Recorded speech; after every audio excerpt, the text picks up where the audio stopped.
এয়া কঠীয়া তুলি আছোঁ, তাৰপিছত ভুই ৰুব যাম। ভুই ৰোৱাও দেখাই আছোঁ অলপ। হে গাইছ, এনেকৈ এক আঁঠু পানীৰে কঠীয়া লৈ গৈ আছোঁ। কষ্ট আছে কিন্তু পাৰিম। এইয়া চাওক, এক আঁঠু পানীত দি এনেকৈ কঠীয়া লৈ যোৱা সহজ কথা নহয়। কিন্তু এতিয়া কঠীয়া লৈ গৈ ভুই ৰুব লাগিব আৰু মানুহ আছে। এইয়া আজিৰ পৰা আমাৰ খেতি ষ্টাৰ্ট হৈ গ'ল। আহি গ'ল আমাৰ বৌহঁতে ভুই ৰুব। কেনে দেখিছে, ভাল লাগিছে বোলে।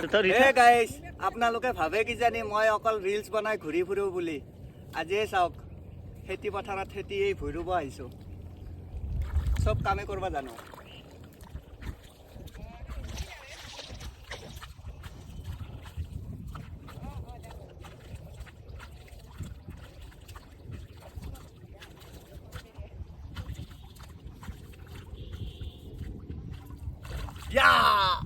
দেখিছে, চব কামতে উস্তাদ।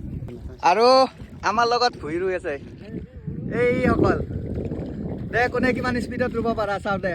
আৰু চাওক কিমান ডাঙৰ বিশাল পথাৰ একদম। আৰু এই বিশাল পথাৰৰ মাজত মই জন। এইয়া বৌহঁতে ভুই ৰুই আছে। এইফালে এজন, এইফালে হেৰি কৰি আছে, জংঘল চাফা কৰি আছে। আৰু মই ইয়াত ডিৰেকশ্যন দি আছোঁ ইহঁতক কেনেকৈ ৰুব লাগে। এই দিনটোলৈ এবছৰ ৱেইট কৰিব লাগে। এবছৰৰ পিছতহে আকৌ সেই ভুই ৰুব পাৰি। আৰু ভাল লাগে এনেকুৱা পথাৰত আহি। যিবিলাকে সদায় কৰি থাকে সিহঁতৰ বেয়া লাগিব বাৰু, কিন্তু আমি এদিনে আহোঁ, ভাল লাগিবই আৰু, নে কি কয়? এইয়া আধা মাটি ৰোৱা শেষ হোৱাই নাই, চাহ আহি পালেই। আৰু আমি এতিয়া গোটেইকেইটা পথাৰত বহি চাহ খাই আছোঁ। কেনে ভাল লাগিছে, আজি বতৰো ভাল, ভুই ৰুই ভাল লাগিছে, বতাহ মাৰি আছে।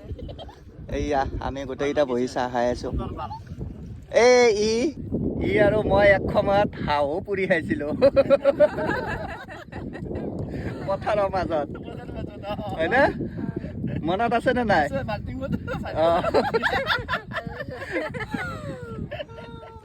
এনেকুৱা দিন গৈছে দেখিছে, হাঁহ পুৰি খাইছিলোঁ। কোনোবা খাই পাইছে? আমি খাই পাইছোঁ পথাৰৰ মাজত হাঁহ পুৰি। এইয়া বৌৱে গাখীৰতে একদম চাহ বনাই দি পঠাইছে। ইয়াতে পানী চানী কোনো ধৰণৰ মিক্স কৰা নাই, অকল গাখীৰতে চাহ বনাই পঠাইছে। পথাৰৰ কথাটো অলপ জুতি লগা খাবই লাগিব হয়নে নাই গাইজ? পথাৰত অলপ সোৱাদ লগাকৈ বনাই দিলেহে ভাল লাগিব খাই। সেইকাৰণে পূৰা একদম গাখীৰতে চাহ বনাই দি পঠাইছে।